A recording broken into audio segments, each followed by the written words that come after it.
Le 3 avril a eu lieu la manifestation contre les mesures d'austérité, organisée par l'Association pour une solidarité syndicale étudiante.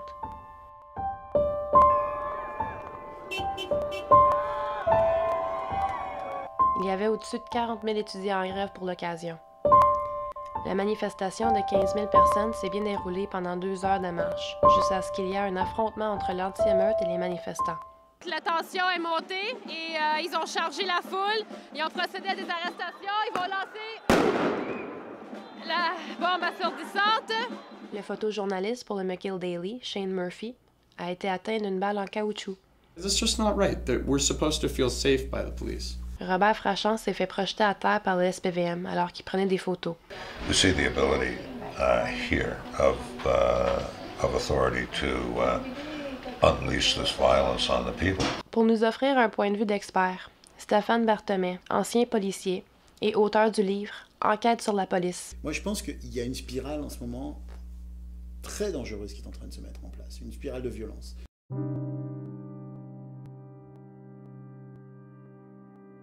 Officers from the intervention squad, they run in, one pushes me out of the way, and as I am pushed back, I try to bring my camera back up, and an officer with the rubber bullet gun came charging at me, and he just shot me right in the side. You can't shoot fucking photographers, man! Barely slept that night. It hurt to sleep. So I went in and I saw a doctor to check for internal bleeding, and they said no internal bleeding, but it is a very bad contusion, very bad bruise. They gave me some painkillers and they said stay off it, rest, because you need it. I had to go take time off of school. I had to reschedule many tests that I had to do at school because I had to go see a clinician, I had to go see doctors. End of semester. That's right, and it's coming up to finals, which is the worst time of all. And I don't know, it's just been putting a lot of stress on me. And what I did see afterwards was the riot police moving ahead and people just rushing in to help this man who was downed. And I tried to yell at a group of police officers that were a bike unit, and I said, "Un homme s'est blessé ici," and they weren't doing anything. And it must have been after I'd left that area that they actually did come in and help the man, because it was about 15 minutes, maybe 20 later, that he was taken away in an ambulance. I took a lot of photos on April 3rd, and I made myself a little conspicuous to the police in doing so because I was primarily photographing them. And I'm standing there in the middle of the road. They started to run, and I couldn't get out of the way. And one of the riot police broke rank and came towards me and gave me a shot with a shield, a really hard shot. Put a big dent in the top tube of the bicycle and knocked me down. Et ce qu'on voit effectivement, c'est qu'au moment où la ligne arrive au contact, il est frappé, en tout cas frappé dans le sens contact, par un des policiers de la ligne, ce qu'il projette assez violemment, puisqu'on le voit faire un mouvement vers l'arrière et se retourner sur lui-même et tomber face contre terre. Donc c'est un choc assez violent. Résultat de l'opération, la rue n'a pas été dégagée, puisque s'ils avaient été 3 ou 4, ils seraient restés ici aussi, et en tout cas, lui est resté au sol, et donc on n'a pas dégagé le périmètre, on a juste blessé quelqu'un, et on l'a laissé sur place. Du point de vue professionnel, je n'ai pas de réponse à cette technique-là. Je trouve qu'elle n'est pas efficace, et qu'en plus, évidemment, elle a des conséquences graves, puisqu'elle conduit à blesser des gens, à mettre en doute la capacité d'intervention du SPVM, et à faire monter une animosité qui est déjà là, et qui va continuer à monter entre les manifestants et les policiers. I've been told the minimum firing range of this weapon is roughly 3 meters or so, which is a manufacturer's minimum, and I was fired upon within a meter. I have to say I'm extremely lucky that I only have a very bad bruise, because it's about 1.5 inches away from my rib, and if it hit my rib, that would have gone into my lung, and I could possibly not be sitting here with you right now. Ce que vient de nous raconter Shane est à mon avis assez représentatif d'un dérapage complet vers un acte de brutalité qui ne se justifie pas par des impératifs de sécurité publique, qui ne se justifie pas par la nécessité de dégager la place ou d'effectuer un recul des manifestants, mais qui s'explique par la seule volonté du policier qui a tiré. Évidemment, il y a là un acte qui n'aurait jamais dû arriver. J'en suis encore à me demander comment, dans le cadre d'une manifestation, des policiers peuvent considérer que tirer sur quelqu'un qui fait des photographies peut apporter quoi que ce soit au maintien de l'ordre public. Il n'y a pas, t'es là, je suis là, je vais te tirer dessus, puis ça va te faire partir. Ça n'existe dans aucune technique policière, ça n'a aucun sens. Dans le cas de Shane, il y a vraiment un danger auquel il a été soumis par le fait qu'on ait tiré sur lui à quelques dizaines de centimètres, alors qu'effectivement la distance minimale est de plusieurs mètres. On est au-delà de la problématique de l'emploi des forces dans un cadre normal de police. On est dans, à mon avis, un débordement qui est un stade plus loin, une strate plus élevée, qui est celle de on s'en prend à ceux qui font le relais de l'information. Dans quels univers et dans quelles conditions on retrouve ces comportements-là? On le retrouve dans des régimes qui sont des régimes totalitaires. Il y a dans tous les pays démocratiques une règle absolue qui est de ne jamais entraver le passage d'un journaliste dans quelque circonstance que ce soit. I was on my back on the road, bleeding. They just walk over me like I'm a leaf on the road, and I continue. It took a long time to get the head to stop bleeding. I was concerned, but it was the leg and how the leg was swollen and red, and they were afraid there was some infection there, and I'm on Coumadin from a heart surgery, so they determined that yes, it should be drained, and did an ultrasound of it beforehand to search for an abscess. Determined then that I had to see a surgeon on Monday. So that was late Friday. So I'm in here for the weekend.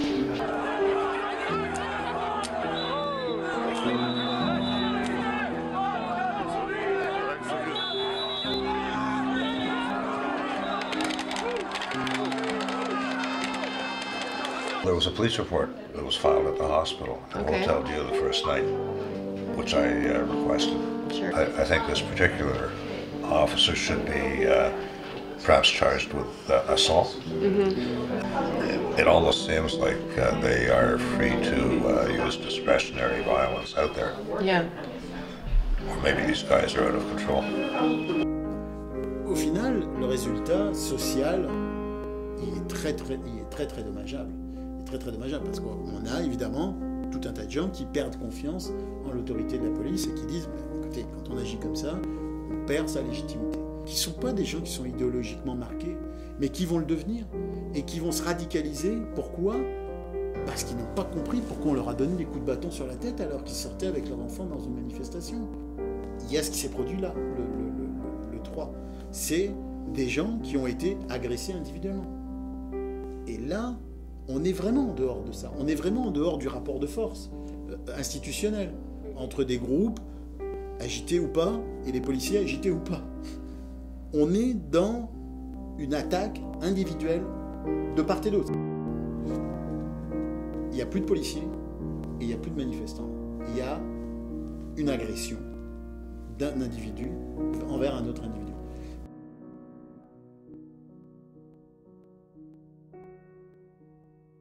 Si j'avais été Marc Parent, le lendemain de cette manifestation-là, je serais sorti de mon bureau, je serais allé à la télévision et j'aurais dit écoutez, il y a une manifestation, il y a eu des débordements de la part des manifestants, il y a eu des interventions de la part de mes policiers, mais par contre, il y a eu 7 erreurs et 7 erreurs qui ont été commises par mes policiers. Je ne comprends pas que cette responsabilité-là ne soit jamais assumée par les chefs de service. Je ne comprends pas qu'on n'ait jamais entendu le ministre de la Sécurité publique nous dire il y a peut-être un problème, on va y regarder. And when the police are purposefully inflicting pain or assaulting or trying to cover up anything by attacking or targeting these journalists, Like, as you can see in the aerial footage of my incident, you can see the officer run a good 15 feet directly at me, and he pulls the gun up and shoots still while running. They basically ignored the fact I was hit. However, immediately after I was hit, I took my phone, I took a photo of the shot of my face in it as well, and I sent it to the SPVM over Twitter, and I said, "Hi there, how can I fill out a formal complaint about an officer shooting me point blank?" And they sent me a link to the Ethics Commission. I intend to do a few legal actions. When it came to the projectile and Robert, I don't see how there's any possible reasoning or way one can look at the footage and the facts and say, no, you can clearly see an officer come up, come down, and keep going. And you see Robert immediately after come crashing down. I just don't see how they, as a police force of a city like Montreal, can just, completely ignore the facts. Que le SPVM, le lendemain, nous dise il est tombé, on ne sait pas trop comment, alors que tout le monde a vu les vidéos, qu'un enfant de 6 ans est capable de dire qu'on l'a poussé et qu'il est tombé sur son vélo, ça c'est autre chose. Oui. Ça c'est de la stratégie de communication, c'est du damage control, c'est gestion d'image. Bon, on avance petit à petit sur les problématiques. C'est le métier des relationnistes de toutes les corporations, que ce soit une compagnie, que ce soit Hydro ou qui vous voulez. Il n'y a aucun relationniste dont le métier est de dire directement bon, ben voilà, on a fait une connerie, c'est pas bien, on a fait une connerie, merde, désolé. I want to be able to publicize that. I think we have to stand against this authoritarianism that's creeping into our society. Yeah. The militarization of municipal police forces.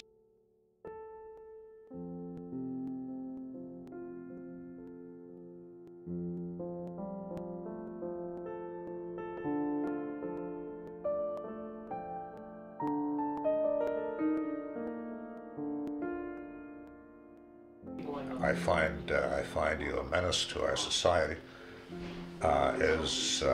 Is what brings me, a non-violent person, out. I don't think you should be there. I also come out for my children and grandchildren, and I don't want them to live in a totalitarian society. La paix sociale, c'est quelque chose d'extrêmement fragile. Et les policiers sont les agents de la paix sociale. Ils ne sont pas là que pour maintenir l'ordre dans les rues. Ils ne sont pas là que pour empêcher les vitrines de tomber. Ils sont là pour maintenir à l'esprit des gens que nous vivons dans une société paisible, dans une société qui fonctionne plus ou moins bien, mais qui est fonctionnelle. Or, quand les gens, des gens comme Shane ou d'autres qui regardent ces images à la télé, se disent « ça n'a pas de bon sens, qu'est-ce qu'il fait ?» Et ils se disent, mais pourquoi ce policier fait ça? On est dans un tel décalage qu'on n'est plus dans l'état de droit, on n'est plus dans l'exercice légitime de l'autorité d'un service de police. On est dans un acte qui semble tellement irrationnel qu'il en perd sa légitimité. Why are you doing this? Have you examined why you're doing it? Do you take pleasure in exercising this sort of violent authority over people? Do you really think that you are necessary? What brings you out there, all geared up, all protected and ready for battle?